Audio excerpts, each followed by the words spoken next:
आप सभी का स्वागत है एक बार फिर से हमारे YouTube चैनल स्पार्क क्लासेस में। जैसा कि अभी तक हिंदी और पॉलिटी की लगातार सीरीज़ अपलोड की जा रही हैं, इसी क्रम को आगे बढ़ाते हुए हिंदी का ये नेक्स्ट लेक्चर होगा। और अभी तक हिंदी के लेक्चर्स की बात करूं तो 7 लेक्चर मैंने हिंदी के अपलोड कर दिए हैं, जिसमें एक आपका प्रैक्टिस सेट भी है। ठीक है, तो उसमें अभी तक हमने हिंदी भाषा का इतिहास, हिंदी भाषा के विकास, लिपि का विकास और साथ ही साथ नेक्स्ट जो हमारा टॉपिक आता है, पहला जो टॉपिक है हिंदी भाषा में वर्णमाला, उसका हमने अध्ययन किया। और वर्णमाला में हमने इससे पिछले लेक्चर में स्वरों का अध्ययन करा। स्वर कितने प्रकार के होते हैं, उनका उच्चारण स्थान, उनका वर्गीकरण, और उसके बाद हमने पढ़ा था व्यंजनों का वर्गीकरण। व्यंजनों को भी हमने वर्गीकृत कर दिया था। जो हमारे 33 व्यंजन थे उनको हमने स्पर्शी व्यंजन, उसमें संघर्षी और अंतःस्थ व्यंजनों में हमने बांट दिया था। साथ ही साथ संयुक्त व्यंजनों का अध्ययन हम कर चुके हैं। उसके अलावा द्विगुण व्यंजन और द्विगुण व्यंजनों को एक चीज़ और पिछले लेक्चर में जो स्किप हो गई थी, छूट गई थी, द्विगुण व्यंजनों को आप ये भी लिख देंगे अपने नोट्स में, उत्क्षिप्त व्यंजन भी कहा जाता है। द्विगुण व्यंजनों को क्या कहा जाता है? उत्क्षिप्त व्यंजन भी कहा जाता है। उत्क्षिप्त व्यंजन इसलिए कि ये जो वर्ण थे संस्कृत में नहीं थे। ठीक है, हिंदी में ये नए विकसित वर्ण हैं, तो इन्हें उत्क्षिप्त भी कहा जाता है। और द्विगुण में मैंने बता ही दिया था, 2 तरीके के गुण पाए जाते हैं, ड और ढ में। तो आप सभी जो है पुराने लेक्चर्स का बखूबी अध्ययन करें। उससे जो भी आपके जो 1 नंबर या 2 नंबर के 20 में से जो क्वेश्चंस आते हैं, निश्चित रूप से आपके उन्हीं से वो प्रश्न बनने वाले हैं। ठीक है, तो आप बहुत अच्छे से उनका अध्ययन करें। और आज सीरीज को आगे बढ़ाते हुए, हमारे टॉपिक को आगे बढ़ाते हुए, आज हम अध्ययन करेंगे व्यंजनों के वर्गीकरण का। व्यंजनों का हम पढ़ेंगे वर्गीकरण या व्यंजनों के प्रकार। और व्यंजनों का वर्गीकरण हम अभी देखेंगे। जैसे पिछली बार मैंने व्यंजनों का वर्गीकरण आपके सामने करा था। एक तो स्पर्शी व्यंजन थे, ठीक है, और एक आपका थे अंतःस्थ, एक आपका थे ऊष्म संघर्षी। ये उच्चारण स्थान के आधार पर था। अब जो हम व्यंजनों का आज वर्गीकरण करेंगे,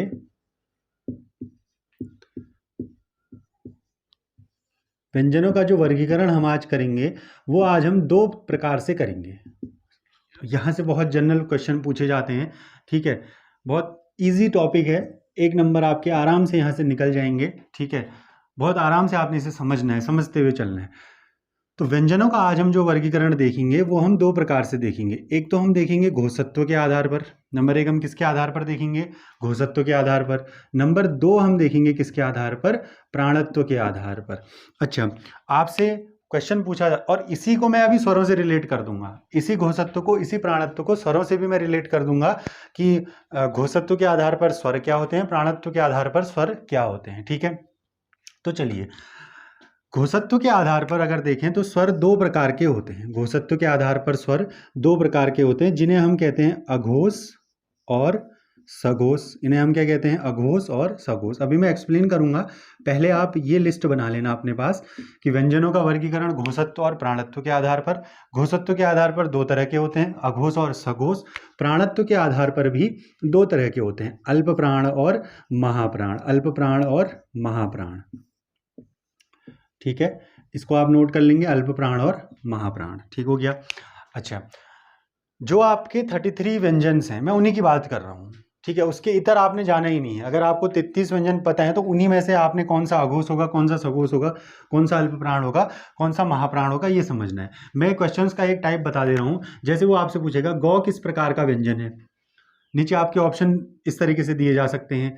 एक ऑप्शन होगा आपका अघोष कौमा अल्प प्राण, या ऑप्शन दे देगा वो सघोष कौमा अल्प प्राण, या ऑप्शन दे देगा अघोष कौमा महाप्राण, या ऑप्शन आ जाएगा सघोष कौमा महाप्राण। ठीक है, इस तरीके का क्वेश्चंस आप जो है प्रीवियस एग्जाम्स में भी आपने देखे होंगे।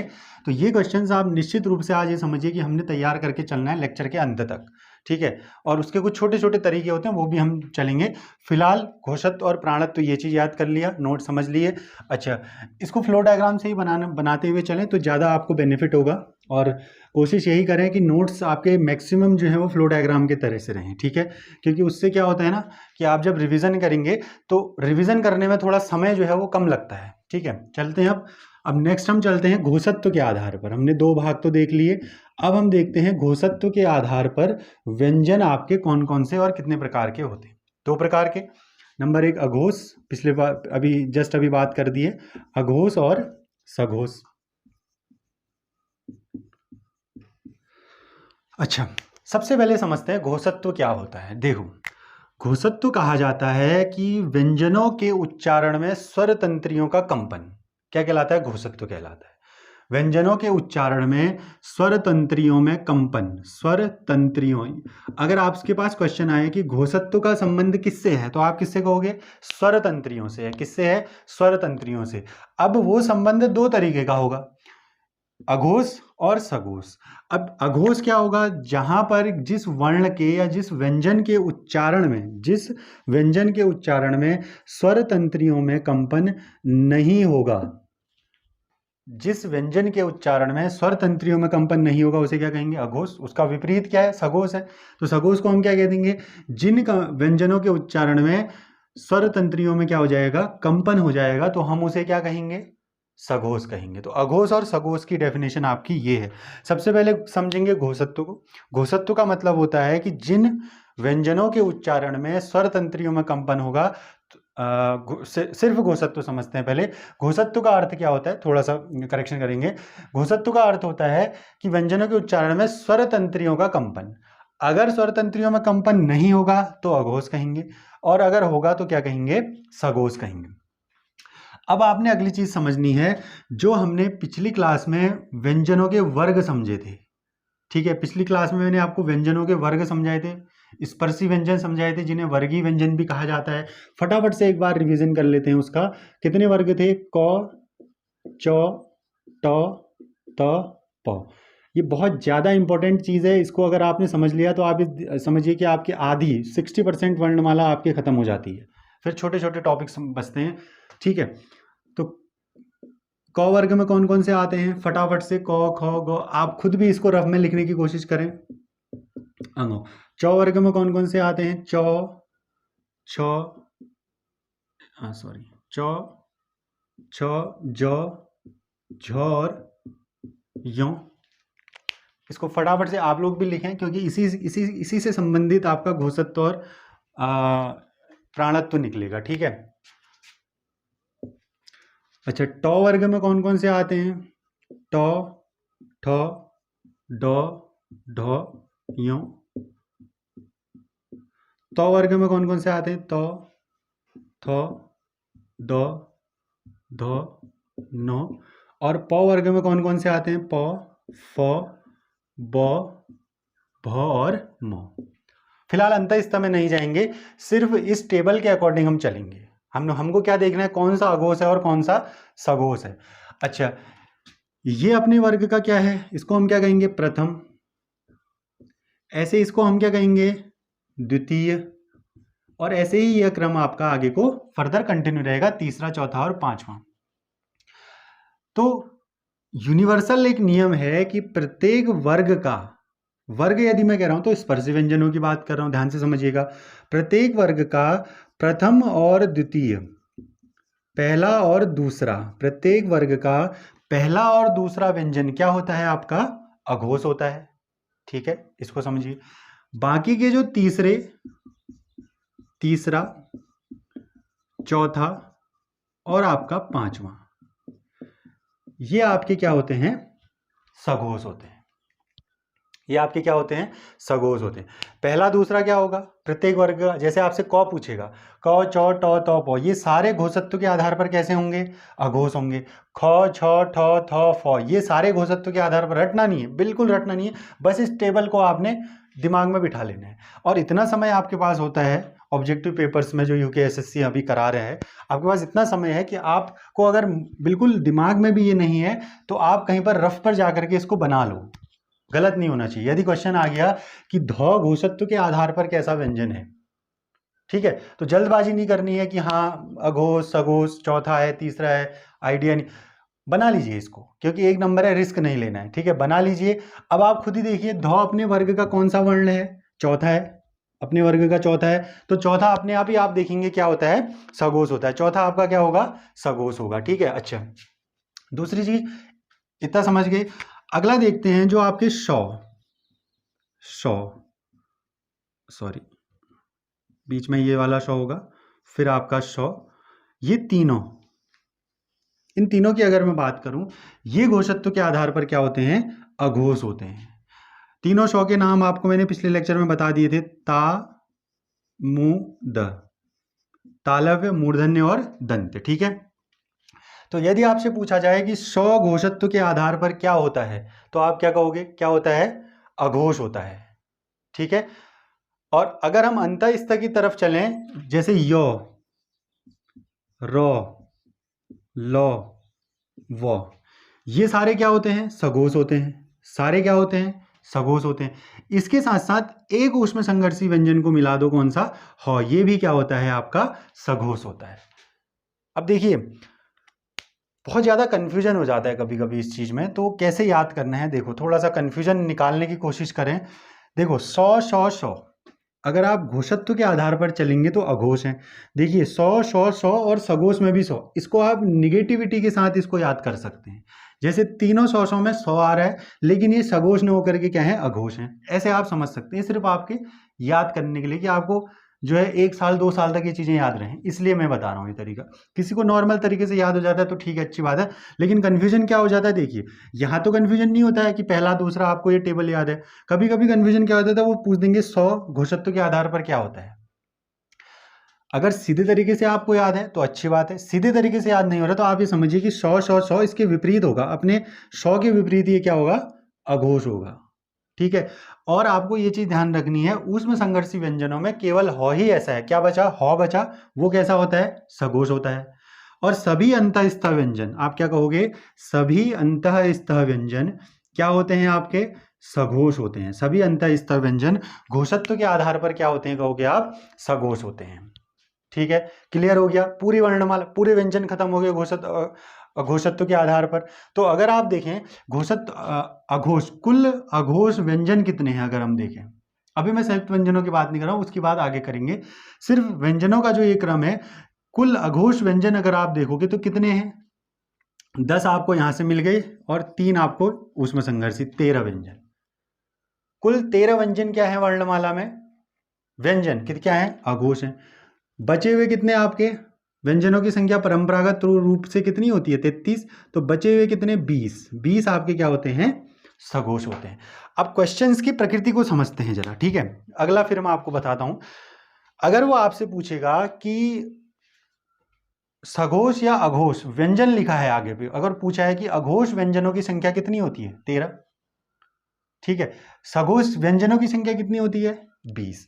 लेकिन अगर आपसे यही प्रश्न पूछा जाए कि वर्णमाला में सघोष वर्ण कितने होते हैं, वर्णमाला में जो सघोष वर्ण होते हैं ये कितने होते हैं, तो ध्यान दीजिएगा, 20 धन 11 क्या कर दोगे, 31, ये 11 क्या होते हैं, स्वर। अब आप नीचे पे एक लाइन लिख दीजिएगा अपने नोट्स में, सभी स्वर क्या होते हैं, सघोष होते हैं। सभी स्वर क्या होते हैं, सघोष होते हैं। समझ गए, बात समझ गए। अघोष कितने, 13। केवल व्यंजन बात करें, अघोष व्यंजन कितने, 13। केवल सघोष व्यंजन पूछें तो 20, लेकिन अघोष वर्ण पूछ देंगे तो आपसे 20 और 1 11। कौन से 11, कौन से स्वर, मैंने आपको 11 स्वर बताए थे ना, तो ये आपके क्या हो जाएंगे, घोषत्व के आधार पर क्या हो जाएंगे, सघोष हो जाएंगे। सभी स्वर क्या होते हैं, सघोष होते हैं। अभी मैं इसको मिटा नहीं रहा हूं, इसी टेबल से आपका अगला काम है। अच्छा, अब हम समझते हैं प्राणत्व के आधार पर। मान के चलिए 1 नंबर है यहाँ, और ये ऐसा, इसको पढ़ के ज़्यादा खुश भी मत होइए अगर आपका तैयार हो भी जाता है तो, ठीक है, क्योंकि ये मेरिट डिसाइडिंग नहीं है, बहुत जनरल सी चीज़ें मैं अभी बता रहा हूँ, ठीक है। जहाँ पे मेरिट डिसाइडिंग कोई चीज़ आएगी तो मैं खुद ही बता दूंगा आपको कि बहुत इंपॉर्टेंट है, आपके अच्छे से इसको समझना है। ये जनरल चीज़ें बहुत लंबे समय से चली आ रही हैं, ऐसा नहीं कि हल्के में नहीं लेना है इसको। आप समझ गए तो बस आप ये समझिए कि आप एक स्टेप आगे चल रहे हैं, एक स्टेप आपका हो गया है कंप्लीट, आपको अगले स्टेप की तैयारी करनी। बहुत जनरल सी चीज़ें हैं, ठीक है। तो प्राणत्व को समझ लेते हैं फिर। प्राणत्व के आधार पर कितने मैंने बताए, अल्प प्राण और महाप्राण। प्राणत्व के आधार पर कौन कौन से बताए मैंने, अल्प प्राण और महाप्राण, ठीक है। अच्छा, सबसे पहले समझते हैं कि प्राणत्व क्या होता है। प्राणत्व का अर्थ होता है कि व्यंजनों के उच्चारण में हवा निकलने का आधार क्या होता है, प्राणत्व होता है। अब हवा निकलने का आधार कुछ इस प्रकार होता है कि जिन व्यंजनों के उच्चारण में कम वायु निकलेगी, मुख से कम वायु निकलेगी, उसे क्या कह देंगे हम, अल्प प्राण, ठीक है। और जिनके उच्चारण में अधिक वायु निकलेगी उसे हम क्या बोल देंगे, महाप्राण। पहले तो आपने ये समझना है प्राणत्व किसे कहते हैं। प्राणत्व का अर्थ किससे रिलेटेड करोगे, वायु निकलने के आधार पर आप क्या कहोगे कि प्राणत्व को निर्धारित करोगे। उसमें आपका अल्प प्राण और महाप्राण। अल्प प्राण जिनके उच्चारण में कम वायु निकलेगी उन्हें क्या बोलेंगे, अल्प प्राण। जिनके उच्चारण में अधिक वायु निकलेगी उन्हें क्या बोलेंगे, महाप्राण बोलेंगे। ठीक है। अच्छा, अब देखते हैं कि इसी लिस्ट में कौन सा अल्प प्राण होगा और कौन सा महाप्राण होगा। तो अल्प से आप अंदाजा लगा लेंगे ऑड, अल्प से आप क्या लगा लेंगे अंदाजा, ऑड। और महाप्राण से आप क्या किस लाइन में चलेंगे, इवन लाइन में चलेंगे। अल्प प्राण मतलब ऑड और महाप्राण मतलब इवन, सिर्फ इन 25 वर्णों पे, स्पर्शी व्यंजनों पे। तो अल्प प्राण में ऑड मीन्स क्या क्या हो गया, पहला, तीसरा और पांचवा। प्रत्येक वर्ग का पहला, तीसरा और पांचवा वर्ण, या प्रत्येक वर्ग का पहला, तीसरा और पांचवा व्यंजन आपका क्या होता है, अल्प प्राण होता है। तो प्रथम, तृतीय, अल्प प्राण मीन्स ऑड, हाँ, प्रथम, तृतीय और पंचम, ये क्या होते हैं आपके अल्प प्राण होते हैं। और इवन मतलब आपका क्या हो गया, द्वितीय और चतुर्थ, दूसरा और चौथा आपका क्या हो जाएगा, महाप्राण हो जाएगा। ठीक है। अच्छा, अगर आपसे क्वेश्चन पूछ दिया जाए कि प्राणत्व के आधार पर घ किस प्रकार का व्यंजन है, ठीक है, तो आपका काम क्या है, आप ऐसे हर एक को रटोगे तो वो कहीं पॉसिबल है ही नहीं कि आप हर एक का प्राण। आपने क्या देखना है, पहले घ वर्ग का वर्ग तलाशना है। अच्छा, घ किस वर्ग में आता है, क ध्वनिया कैसी होती है, कंठे, उच्चारण आधार पर आप पिछला वीडियो जरूर देखिएगा। ठीक है। तो घ वर्ग कैसा होता है आपका, घ वर्ग कंठे में आता है क। अब आपने उसको उसके वर्ग में उसका स्थान ढूंढना है। तो आप क्या कहेंगे, क, ख, ग और घ, चौथा आ गया। अब प्राणत्व का नियम क्या कहता है, अल्प प्राण और महाप्राण होते हैं। जितने भी ऑड प्लेसेस पर आते हैं वो क्या होते हैं, अल्प प्राण होते हैं। जितने इवन प्लेसेस पर आते हैं वो क्या होते हैं, महाप्राण होते हैं। तो चार क्या होता है, इवन होता है, सम होता है। ठीक है, सम संख्या और विषम संख्याओं से समझते हैं। तो घ आपका क्या हो गया, प्राणत्व के आधार पर क्या हो गया, महाप्राण हो गया। अच्छा, यही घ आपसे पूछा जाए कि अगर ये आपका घोषत्व के आधार पर क्या होता है, तो घोषत्व में मैंने क्या बताया, पहला, दूसरा अघोष, तीसरा, चौथा और पांचवा सघोष। तो ये क्या हो गया, सघोष हो गया। बहुत सिंपल सी चीज है, इसको कॉम्प्लिकेटेड बिल्कुल मत बनाना, बहुत सिंपल तरीके से आपने इसको समझना है, बस दिमाग में इसको रखना है और बस ये पहला, दूसरा, तीसरा, चौथा वाले क्रम को आपने समझना है। ठीक है। अच्छा, इतना समझे। अब हम बात करते हैं कि अल्प प्राण और महाप्राण में जो आपके अंतःस्थ आते हैं उनको हम कहाँ रखेंगे। तो अच्छा, ये देखिए, अब आपके जो शौ और शौ होते हैं, ठीक है, और आपका एक ह होता है, जो आपका ऊष्म संघर्षी वाला जो ग्रुप होता है, ऊष्म संघर्षी, सभी ऊष्म संघर्षी क्या होते हैं आपके, महाप्राण होते हैं। समस्त सभी ऊष्म संघर्षी आपके क्या होते हैं, महाप्राण होते हैं। सारे के सारे ऊष्म संघर्षी क्या होते हैं, महाप्राण होते हैं। और अगर आप अल्प प्राण में देखें तो अंतःस्थ क्या हो जाते हैं आपके, अल्प प्राण हो जाते हैं। अंतःस्थ क्या हो जाते हैं, अल्प प्राण हो जाते हैं। ठीक है। तो सभी अंतःस्थ क्या हो गए, अल्प प्राण हो गए, और सभी उसमें संघर्षी क्या हो गए, महाप्राण हो गए। बस आपने इतना समझना है। अच्छा, घोषत्व के आधार पर क्या था इनका क्रम, घोषत्व के आधार पर अगर आप अंतःस्थ को देखेंगे और ऊष्म संघर्षी को देखेंगे तो क्या था, घोषत्व के आधार पर यौर और लौह क्या होते थे, सघोष, और ऊष्म संघर्षी आपके क्या हो जाते थे, शौ और शौ, ये तीन क्या हो जाते थे, अघोष, और ह क्या हो जाता था आपका, सघोष।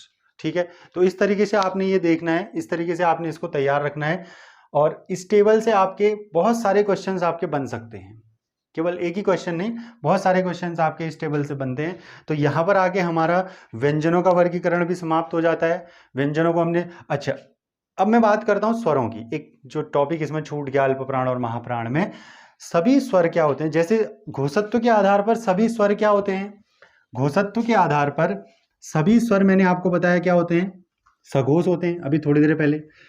अच्छा, अगर आपसे पूछा जाए कि स्वर प्राणत्व के आधार पर क्या होते हैं, स्वर प्राणत्व के आधार पर क्या होते हैं, तो आप क्या कहोगे, सभी स्वर क्या होते हैं, अल्प प्राण होते हैं। प्राणत्व के आधार पर सभी स्वर क्या होते हैं, अल्प प्राण होते हैं। समझ गए, प्राणत्व के आधार पर क्या होते हैं, अल्प प्राण होते हैं। अच्छा, ये दोनों टेबल्स अगर आपने बना लिए हैं तो आप एक काम खुद ही करिएगा। जैसे मैंने आपको सघोष और अघोष की संख्या निर्धारित करके बताई ना, कि अघोष होते हैं अगर केवल व्यंजन पूछेंगे तो 13, और सघोष व्यंजन पूछेंगे तो 20, और स्वरों को मिला करके 31 क्या होते हैं, सघोष होते हैं। इसी प्रकार आप अल्प प्राण और महाप्राण के नंबर्स खुद ही आप एक बार सर्च करके बनाना, कितने अल्प प्राण होंगे और कितने महाप्राण होंगे, उसमें भी कितने वर्ण होंगे और कितने व्यंजन होंगे। तो ये एक छोटा सा टॉपिक आज के लिए था आप लोगों के लिए।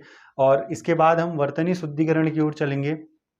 वर्तनी शुद्धिकरण में मेरा जो लेक्चर होगा अगला, उसमें मैं आपको बताऊंगा संयुक्त व्यंजन, संयुक्ताक्षर और द्वित्व व्यंजन में अंतर, इन तीनों में अंतर हम समझेंगे। उसके साथ साथ जो सबसे इंपॉर्टेंट चीज़ है, जहाँ से मेरिट डिसाइडिंग क्वेश्चन आने वाला है अगले एग्जाम में, वो है आपका अनुस्वार, चंद्र बिंदु और पंचमाक्षर। इन तीनों का प्रयोग कैसे और कहाँ पर होता है, इसके बाद वाले लेक्चर में। अच्छा, ये जो पंचमाक्षर हैं, मैंने आपको पहले भी बताया था, प्रत्येक वर्ग का 5वां अक्षर क्या होता है, अनुनासिक होता है। ठीक है, और मैंने आपको बताया था अनुनासिक किसे कहते हैं, जिनके उच्चारण में वायु नाक और मुंह दोनों से आपकी निकलती है, उन्हें क्या बोलते हैं, अनुनासिक बोलते हैं।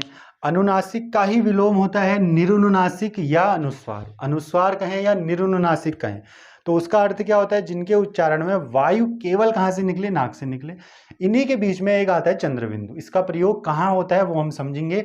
उसी के आधार पर हम समझेंगे वर्तनी विच्छेद। वर्तनी विच्छेद हम कैसे समझेंगे, मैं थोड़ा सा आप इसको तैयार रखें, उसके बाद के लिए मैं आपको बता दे रहा हूँ कि हम नेक्स्ट में क्या पढ़ने वाले। जैसे अगर मैं आपके पास एक शब्द आ जाए, चिन्ह कुछ इस तरीके से आ जाए, अब आपसे ये पूछा जाए कि इसका वर्तनी विच्छेद करो। ठीक है, इसका वर्तनी विच्छेद कैसे होगा, या आपके पास एक शब्द आ जाए बुद्धि, इसका वर्तनी विच्छेद करो। मैं बहुत कठिन कठिन दूंगा, सरल सरल तो आप कर ही लोगे, क्योंकि मैंने पहले भी बताया है। जैसे अगर कमल का वर्तनी विच्छेद होता क्या है, पहले उसे समझ लेते हैं। चलो, वर्तनी विच्छेद मतलब इस शब्द को तोड़ना, ये किन किन से मिलकर बना है, इसको तोड़ना। तो थोड़ा सा वर्तनी विच्छेद में पहले सिंपल वाला समझा देता हूं अभी के लेक्चर में। जैसे मैंने यहां पर लिखा कमल, अब कमल का वर्तनी विच्छेद अगर आपसे कोई पूछे तो कैसे होगा, देखो, कौ में क्या लगा है, कौ व्यंजन में क्या लगा है, औ स्वर लगा है, प्लस मौ व्यंजन में क्या लगा है, औ स्वर लगा है, प्लस लौ व्यंजन में भी क्या लगा है, औ स्वर लगा है। तो ये इसका वर्तनी विच्छेद हो गया। ऐसे अगर आपसे चिन्ह का पूछा जाए, बुद्धि का पूछा जाए, या आपसे पूछा जाए चंचल शब्द का पूछा जाए, ठीक है, अब चंचल शब्द का ये नौ है या ये है या ये आपने समझना है। ये अगला लेक्चर आप अच्छा, अगला है अगर आपसे पूछा जाए मुंह, इसका वर्तनी विच्छेद करो। ठीक है, तो नेक्स्ट लेक्चर मेरा इसी से रिलेटेड होगा, जहां से आपका 1 नंबर का मेरिट डिसाइडिंग क्वेश्चन आ सकता है। ठीक है, ये तो बहुत जनरल चीजें हैं, घोषत्व प्राणत्व, लेकिन तैयार आपने इसको बहुत अच्छे से करना है। ठीक है, तो नेक्स्ट लेक्चर के लिए तैयार रहें। पिछले और अभी का जो लेक्चर है, इसको अच्छे से तैयार रखें, अपने नोट्स बिल्कुल प्रिपेयर रखें, और प्रैक्टिस सेट जो है आपका कल हिंदी का फिर से एक और आ जाएगा। मेरी कोशिश रहेगी कि कल हिंदी का और परसों जो है मैं पॉलिटिकल साइंस का एक टेस्ट सीरीज दोनों आपके लिए उपलब्ध करा दूं। फिलहाल के लिए इतना ही, धन्यवाद।